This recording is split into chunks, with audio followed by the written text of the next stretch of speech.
நண்பா எல்லாமே எப்படி இருக்கீங்க? சின்னதாக ஒரு ஸ்பான்சர் கண்டென்ட்டோட வீடியோ கண்டென்ட்டுக்குள்ளே போயிடலாம். திஸ் வீடியோ ஸ்பான்சர் பை எஜுகொஸ்ட். டிஜிட்டல் மார்க்கெட்டிங் துறையில் பல்வேறு விதமான ஆன்லைன் கோர்ஸ்களை குறைந்த கட்டணத்தில் வீட்டில் இருந்தபடியே கற்றுக்க முடியும் with சர்டிஃபிகேட்டோட. The struggle to find courses that truly speak your language, it's finally over. Welcome to EduQuest, where learning is made just for you. At EduQuest, we bring you a wide range of online courses, from career building programs to skill boosting masterclasses, all in your regional language. Because we believe language should never be a barrier to success. Our courses are tailor made after understanding what today's learners really need. So why wait? Start learning the smarter, simpler way only with EduQuest. Visit eduquest.courses and explore your next course today. And hey, don't miss out on our exciting offers and promotions. Suresh might take the videos posted here are for educational purpose only and none of you should attempt to watch it and we will never take any responsibility for it. நண்பா எல்லாமே எப்படி இருக்கீங்க? இந்த வீடியோவில் meta Ravi DT115 அப்படின்ற glam மீட்டரை தான் உங்களுக்கு ரிவ்யூ கொடுக்க போகிறேன். இந்த மீட்ரு வாங்கி நான் உடனடியாக உங்களுக்கு ரிவ்யூ கிடையாது. இந்த மீட்டரை நான் கிட்டத்தட்ட ஒரு 3 வருடமாக யூஸ் பண்ணிகிட்ருக்கேன். ஸோ 3 வருடங்களுக்கு பிறகு என்னோடய அபிப்பிராயம் என்ன, நீங்கள் வாங்கலாமா வேணாமா அப்படின்றத இந்த வீடியோவை பார்த்துட்டு நீங்கள் முடிவு பண்ணுங்கள். ஸோ இந்த மீட்டரை நான் வாங்கின புதுசில் இதோட ரிவ்யூ அன்பாக்சிங் வீடியோ கொடுத்துருக்கேன். ஸோ அந்த வீடியோ பார்த்தீங்கன்னா இந்த வீடியோ கீழே டிஸ்கிரிப்ஷன் லிங்கில் கொடுக்குறேன், வேணுங்கிறவங்க யூஸ் பண்ணிக்கோங்க. அந்த சேனலில் வந்துட்டு இப்போ நான் வீடியோ பப்ளிஷ் பண்ணுறது கிடையாது. ஸோ இருந்தாலும் உங்களுக்கு இதை கிளாம் மீட்டரை வாங்கின புதுசில் நான் அன்பாக்சிங்கில் எந்த மாதிரி தகவலை சொல்லியிருக்கேன் அப்படின்றத நீங்கள் அதை பார்க்குற பட்சத்தில் புரிஞ்சிக்க முடியும். ஸோ அதே நேரத்தில் இப்போ நான் சொல்கிற பட்சத்தில் இதோட குவாலிட்டி எந்த அளவுக்கு இருக்குது அப்படின்றத நீங்கள் தெரிஞ்சிக்க முடியும். ஸோ இதோட ரிவ்யூ டீட்டெயிலாக என்னன்றதை பார்த்துருவோம். இதோட நீளம் அகலம்னு பார்க்கும்போது ஒரு ஜானுக்குள்ளேயே பார்த்தீங்கன்னா உங்களுக்கு அடக்கத்துக்குள்ளே தான் இருக்கும். ஸோ இதோட கிளாம் மீட்டர் ரொம்பவே சின்ன சைஸாக தான் இருக்கும். உங்களுக்கு கை அடக்கத்தில் பார்த்தீங்கன்னா தெரியும், ஒரு மொபைலை ஹோல்ட் பண்ணுற மாரி ஒரு சிம்பிளான ஒரு அமைப்பில் தான் கொடுத்துருப்பாங்க. அடுத்தது பார்த்தீங்கன்னா அது அட்ஜஸ்டபிள் நாப்னு சொல்லலாம். இதில் பார்த்தீங்கன்னா பட்டன் வச்ச மாரி ஸ்டெப்பாக கொடுத்துருப்பாங்க. உங்களுக்கு சிங்கிள் ஹேண்டிலே வந்துட்டு கிளாம் மீட்டர் இப்படி ரன் பண்ணுற மாரி ஒரு சுலபமான அமைப்பில் இருக்கும். இதுக்கு நீங்கள் 2 கை பயன்படுத்தணும் அப்படின்றது கிடையாது. அதே நேரத்தில் சென்டர் பகுதியில் வந்துட்டு திருகிற மாதிரி ஒரு நாப் செட்டு கொடுத்துருப்பாங்க. இதை பயன்படுத்தி நீங்கள் சுலபமாக வந்துட்டு திருவிக்க முடியும். அதே நேரத்தில் கைக்கு வந்துட்டு ஹோல்டிங்க்கு பக்காவாக இருக்கிறதுக்காக கிரிப்பு, ஹேண்ட் கிரிப்பு உங்களுக்கு யூஸ் பண்ணியிருக்காங்க. உங்களுக்கு பார்த்தீங்கன்னா தெரியும், கிளாம் மீட்டர் வந்துட்டு ஆயில் பசையில் நீங்கள் ஆயில் ஸ்டார்டர் இந்த மாதிரி ஏதோ வேலை பார்த்தீங்கன்னா கூட கிளாம் மீட்டர் வந்துட்டு வழுக்காது. ரொம்பவே ஹேண்ட் கிரிப் பார்த்தீங்கன்னா உங்களுக்கு பர்ஃபெக்டாக இருக்கும், அமையும். உங்களுக்கு பார்த்தீங்கன்னா தெரியும், ஹேண்ட் கிரிப் பார்த்தீங்கன்னா இந்தாண்டு பார்த்தீங்கன்னா நல்லா கிரிப்பில் உட்காரும். அது நேரத்தில் பாருங்க, இங்கே பிடிச்சிங்கன்னா வீலும் உங்களுக்கு ஒரு சப்போர்ட் கிடைக்கும். கிளாம் மீட்டர் எங்கேயுமே நழுகாது, நல்லாவே இருக்கும். அதே நேரத்தில் பட்டனும் பார்க்கும்போது ரொம்ப கொசன்னு இல்லாமல் சிம்பிளாக கொடுத்துருக்காங்க. மோடும் பார்த்தீங்கன்னா சிம்பிளாக ஒரு 5 விதமான மோடு மாரி தான் கொடுத்துருப்பாங்க. ஆனால் பட் இதோட ஃபியூச்சர் ரொம்பவே சூப்பராக இருக்கும். இந்த கிளாம்பை விரித்து நீங்கள் வந்துட்டு ஏசி டிசி வோல்டேஜை நீங்கள் மெஷர் பண்ணிக்கலாம். ஆனால் அந்த கிளாம் மீட்டரோட பாக்ஸில் பார்த்தீங்கன்னா டிசி வந்துட்டு ஆம்பியரை மெஷர் பண்ண முடியாது அப்படின்ற மாதிரி சொல்லியிருப்பாங்க. ஒன்லி ஏசி ஆம்பியர் மட்டும்தான் ஒரு 600 ஆம்ஸ் வரைக்கும் மெஷர் பண்ண முடியும் அப்படின்ற மாதிரி சொல்லியிருக்காங்க. ஆனால் உண்மையில் பார்த்தீங்கன்னா இது வந்துட்டு ஏசி ஆம்பியரும் மெஷர் பண்ணுது, டிசி ஆம்பியரும் மெஷர் பண்ணுது. ஆனால் அவங்க வந்துட்டு கிளாம் மீட்டரோட பாக்ஸில் வந்துட்டு இது டிசி மெஷர் பண்ணாது, டிசியோட லோடை மெஷர் பண்ணாது அப்படின்ற மாதிரி சொல்லியிருக்காங்க. நான் உங்களுக்கு லைவாகவே டிசியோட லோடு மெஷர் பண்ணி உங்களுக்கு காமிச்சிட்றேன். இப்போ கிளாம் மீட்டர் ஆன் பண்ணுவோம். இந்த மோடை பயன்படுத்தி, அதாவது இது வந்துட்டு ஏசியில் பார்த்தீங்கன்னா உங்களுக்கு மேலே வீக்கு மேலே ஒரு அம்புக்குறி வளைஞ்ச மாரி போகும். ஸோ இப்படி போகுது அப்படின்னா அது ஏசி பவர் அப்படின்றத நோட் பண்ணிக்குவாங்க. இதை நீங்கள் பயன்படுத்தி ஏசியோட லோடை நீங்கள் டைரெக்டாக மெஷர் பண்ண முடியும். உங்களுக்கு லைவாக பாருங்கள், ஒரு பாக்ஸ் வச்சுருக்கேன், உங்களுக்கு நான் மெஷர் பண்ணி கூட காமிக்கிறேன். இப்போ ஏசி மோடில் வச்சுருக்கேன்.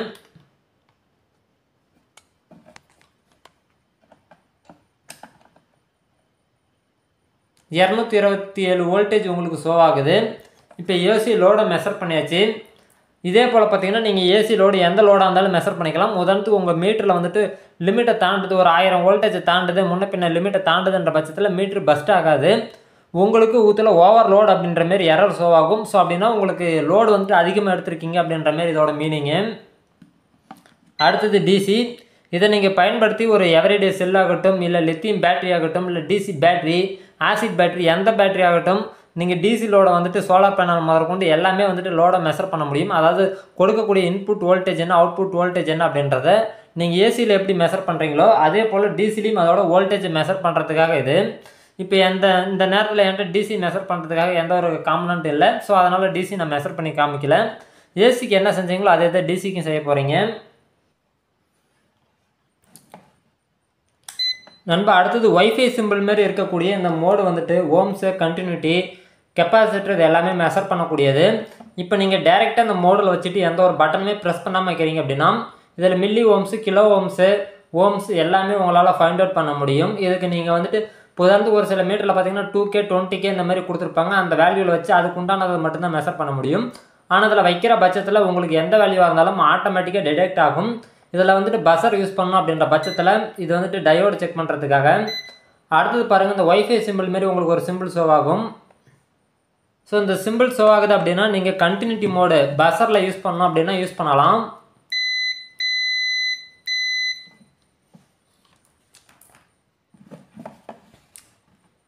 அடுத்தது பார்த்தீங்கன்னா கெப்பாசிட்டர் மோடு. இதில் வந்துட்டு மைக்ரோ ஃபேரடு, நேனோ ஃபேரடு முதற்கொண்டு UF ஃபேரடு வரைக்குமே உங்களால் செக் பண்ணிக்க முடியும்.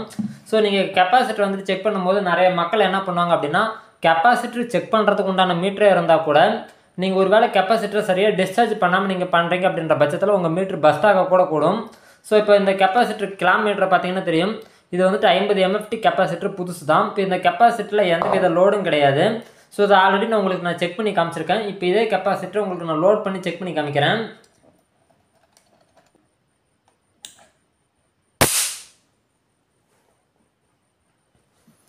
பாருங்கள் 50 MFT கெப்பாசிட்டரு. இப்போ கெப்பாசிட்டரில் எந்த வித பவரும் இல்லை. நம்ம வந்துட்டு ஷார்ட் சர்க்யூட்டுக்காக ட்ரை பண்ணும்போது எந்த ஒரு ஸ்பார்க்கும் கிடைக்கல. இப்போ பாருங்கள், நான் வந்துட்டு பவர் பிளாக்கில் ஆன் பண்ணுறேன். உங்களுக்கு பார்த்தா தெரியும் பவர் வந்துட்டு லோடாக இருக்குது.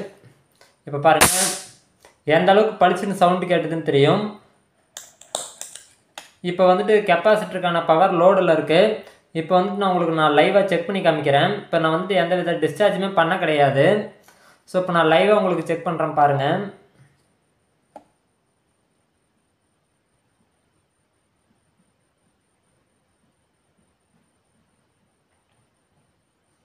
இப்போ பார்த்தீங்கன்னா வேல்யூ உங்களுக்கு ஷோ ஆகுது. இந்த கெப்பாசிட்டர் ஒயரை வந்துட்டு நீங்கள் ஷார்ட் சர்க்யூட் பண்ணாத வரைக்கும் இதோட பவர் டிஸ்சார்ஜ் ஆகிற வரைக்கும் உங்களுக்கு வேல்யூ ஷோ ஆகாது. டிஸ்சார்ஜ் ஆகின பிறகு பார்த்தீங்கன்னா உங்களுக்கு கெப்பாசிட்டி வேல்யூ ஷோ ஆகும். நான் பாருங்கள் ஷார்ட் சர்க்யூட்டுக்கு ட்ரை பண்ணுறேன், எந்த ஒரு ஸ்பார்க்குமே கிடைக்கல. ஸோ பார்த்தீங்கன்னா கெப்பாசிட்டி டிஸ்சார்ஜ் ஆகிடுச்சு.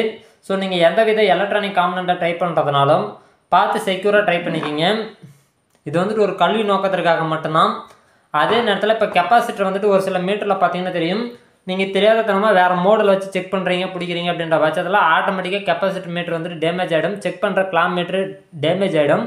ஸோ இந்த மீட்டர் வந்துட்டு ஓவர்லோடு ப்ரொடெக்ஷன் இருக்கிறதுனால நீங்கள் எந்த மோடில் மாற்றி வச்சு செக் பண்ணாலுமே டேமேஜ் ஆகாது. உதாரணமாக பாருங்கள், இப்போ வந்துட்டு நான் கெப்பாசிட்டி செக் பண்ணுற மோடில் வச்சுருக்கேன். இப்போ வந்துட்டு இதெல்லாம் கண்டினியூட்டி செக் பண்ணுற மோடு. இந்த பஸர் மோடெல்லாம் வந்துட்டு நான் கண்டினியூட்டி செக் பண்ணுற மோடுன்னு சொல்லியிருந்தேன். ஸோ இப்போ பாருங்கள் கெப்பாசிட்டி செக் பண்ணுற இதிலே பாருங்கள், இப்போ நான் வந்துட்டு பஸர் மோடில் வச்சுருக்கேன். என்ன எரர் வருது, ஓஎல்னு வருதா, அதாவது ஓவர்லோடு அப்படின்னு சொல்லிட்டு வருது.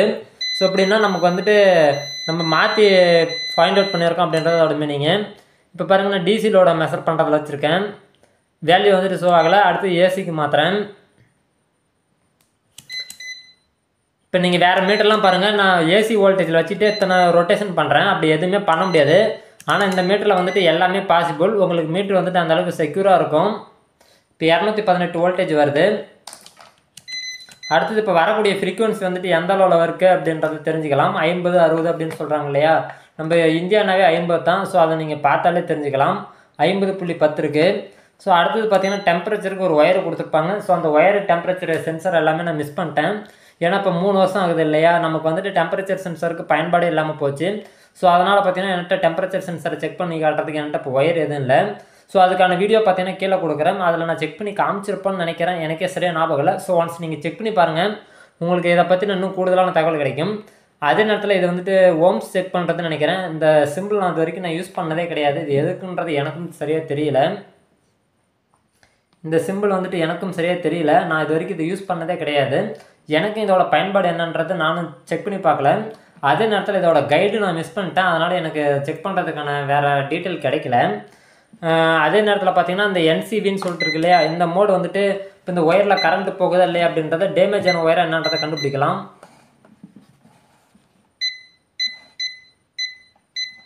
அதாவது இப்போ நீங்கள் பேஸு நியூட்ரல் ரெண்டும் வச்சுருக்கீங்க அப்படின்ற பட்சத்தில், இப்போ உதாரணத்துக்கு பாருங்கள், இப்போ இந்த இதில் நான் மாட்டியிருக்கேன், இது வந்துட்டு பேஸு.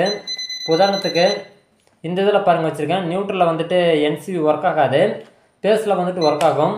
ஸோ இதை நீங்கள் வச்சுருக்க பட்சத்தில் வந்துட்டு நீங்கள் சூப்பராக வந்துட்டு ஃபைண்ட் அவுட் பண்ணலாம்.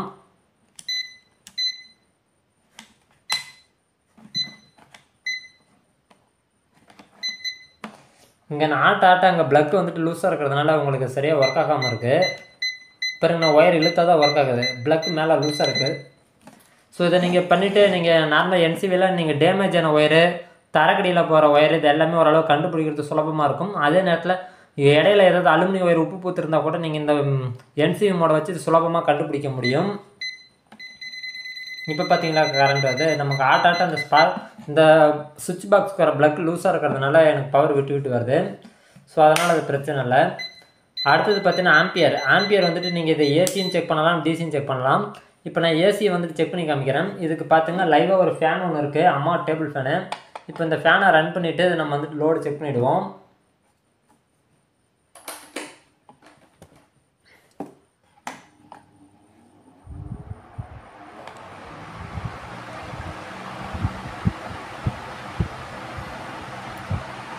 .2 ஆம்பியர் வந்துட்டு எடுக்குது.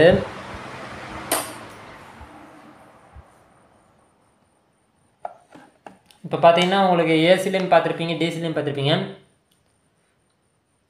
இப்போ இது வரைக்கும் பார்த்தீங்கன்னா உங்களுக்கு ஏசியில் ஒர்க் ஆகிறத நான் வந்துட்டு டீட்டெயிலாக ஷோ பண்ணிட்டேன்.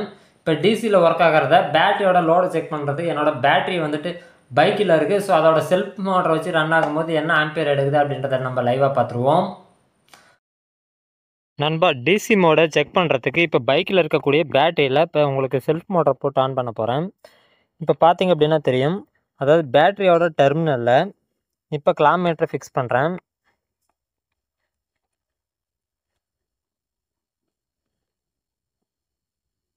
அதாவது நமக்கு வெப்சைட்டில் பார்க்கும்போது வந்துட்டு டிசி வந்துட்டு ஆம்பியரை மெஷர் பண்ண முடியாது அப்படின்ற மாதிரி சொல்லியிருக்காங்க. ஸோ அதை வந்துட்டு லைவாக ஒர்க் ஆகுதா ஆகலைன்றது உங்களுக்கு காமிச்சிட்றேன். என்னை பொறுத்த வரைக்கும் ஒர்க் ஆகுது. இப்போ பாருங்கள், நான் சாவி ஆன் பண்ணிடுறேன். இப்போ பாருங்கள், ஹெட்லைட் வந்துட்டு ஆன் இல்லை, எல்இடி தான் ஆனில் இருக்குது. இப்போ வந்துட்டு நான் ஹெட்லைட் ஆன் பண்ணுற நேரத்தில் என்ன ஆம்பியர் எடுக்குதுன்றதை பார்ப்போம். கிளாக் மீட்டர் ஆன் பண்ணிக்கலாம்.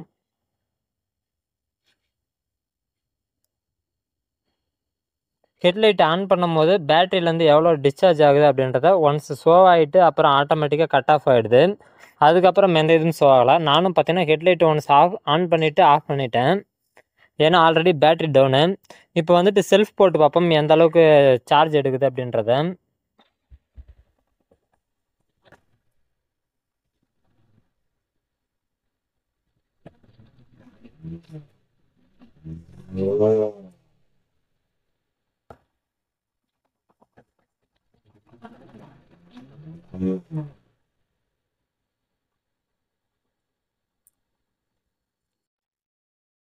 இப்போ பார்த்தீங்க அப்படின்னா வெப்சைட்டில் வந்துட்டு டிசி ஆம்பியராக மெஷர் பண்ண முடியாதுன்னு சொல்லியிருப்பாங்க. ஆனால் என்னையை பொறுத்த வரைக்கும் நான் யூஸ் பண்ண வரைக்கும் எந்த ஒரு ஃபீலுமே எனக்கு தெரியாது. நான் வந்துட்டு ஏசி, டிசி எல்லாத்தையுமே நான் மெஷர் பண்ணிட்டு தான் இருக்கேன். ஆனால் வெப்சைட்டில் வந்துட்டு டிசி மெஷர் ஆகாதுன்னு சொல்லியிருக்காங்க. ஸோ உங்களுக்கு கொடுக்கக்கூடியதில் ஒர்க் ஆகுதா இல்லையன்றதை எனக்கு கமெண்டில் சொல்லுங்கள்.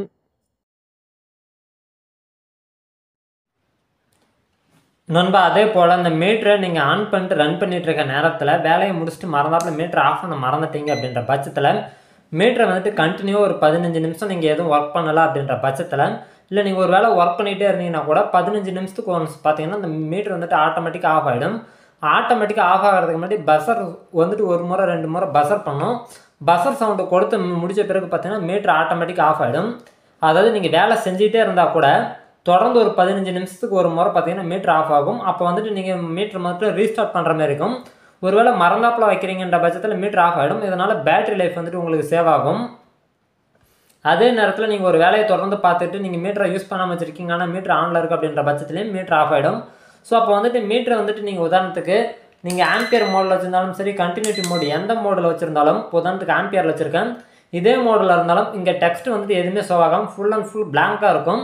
ஸோ அந்த நேரத்தில் நீங்கள் டிஸ்பிளேல தெரியக்கூடியதை எந்த பட்டனை நீங்கள் அமுக்கினீங்கனாலுமே மீட்டர் வந்துட்டு எந்த மோடில் வச்சுருக்கீங்களோ அதே மோடில் ஃபங்க்ஷன் ஆக தொடங்கிடும்.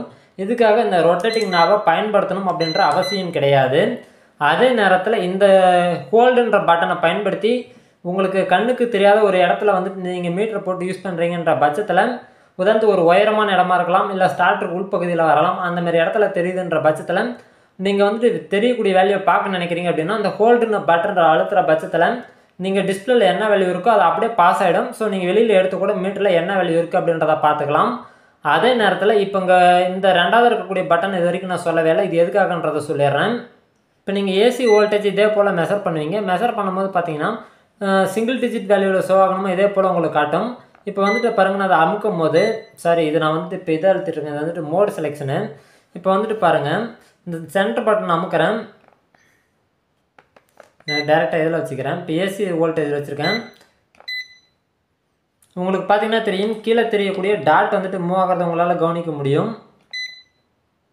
உங்களுக்கு வேல்யூ வந்துட்டு சிங்கிள் டிஜிட்டில் ஷோ ஆகணுமா ட்ரிபிள் டிஜிட்டில் ஷோ ஆகணுமா அப்படின்ற மாதிரி உங்களுக்கு ஃபிக்ஸ் பண்ணிக்கலாம். நீங்களே சிங்கிள் டிஜிட்டில் ஷோ ஆகிற வேல்யூ வந்துட்டு பக்காவான ரிசல்ட்டாக இருக்கும்.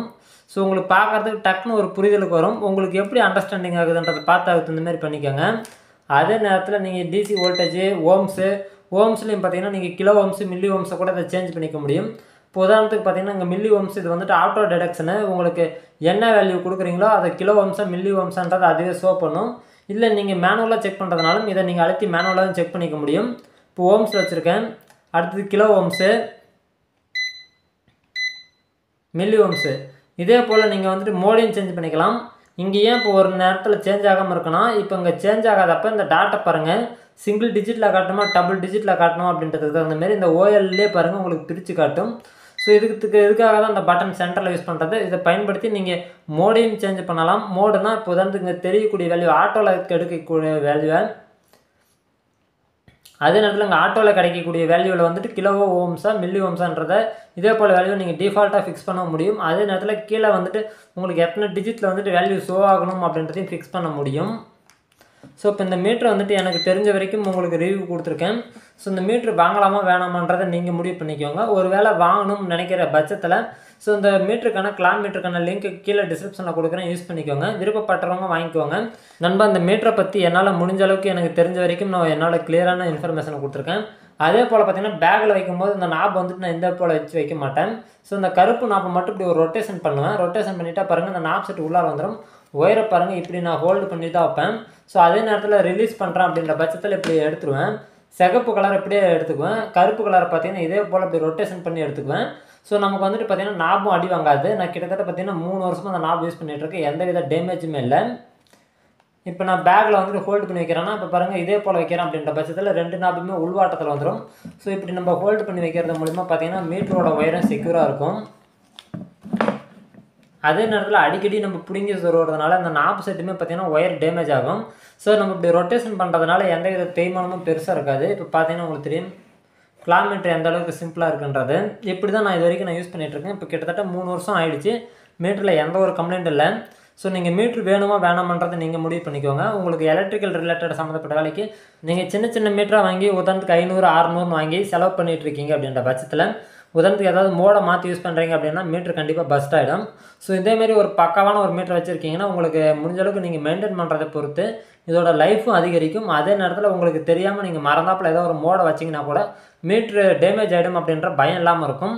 நான் ஏன் இந்தமாரி ஒரு மீட்டர் வாங்கினேன்னா, நான் ஆரம்ப காலகட்டத்தில் மறந்தாப்பில் ஏதோ ஒரு மோடில் வச்சுட்டு நான் ஒரு கவனம் குறைவால் கொஞ்சம் அசால்ட்டாக வச்சுட்டு ட்ரை பண்ணிவிடுவேன். ஸோ அப்படி ட்ரை பண்ணும்போது உதாரணத்துக்கு நான் பாருங்கள் பஸ்ஸில் வச்சு கண்டினியூட்டியில் காயில் நோ வோல்ட் காயில் இதெல்லாம் செக் பண்ணிட்டுருப்பேன். திடீர்னு வோல்டேஜ் செக் பண்ணும்போது மோடை மாற்றாமல் வச்சுருவேன்.